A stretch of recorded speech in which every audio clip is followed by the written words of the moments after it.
করা হয়েছে আলু দিয়ে। গরম গরম ভাতের সঙ্গে এই আইটেমগুলো খেতে খুব ভালো লাগে। হ্যালো এভরিওয়ান, আসসালামু আলাইকুম। রন্ধনঘর কিচেনে আপনাদের স্বাগত জানাচ্ছি। আজকের রেসিপিগুলো হচ্ছে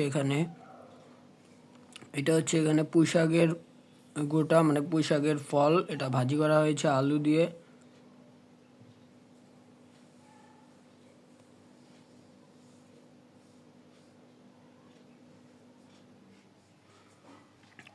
আর এটা হচ্ছে আরেকটি আইটেম, এটা হচ্ছে চাল কুমড়ো ভাজি করা হয়েছে।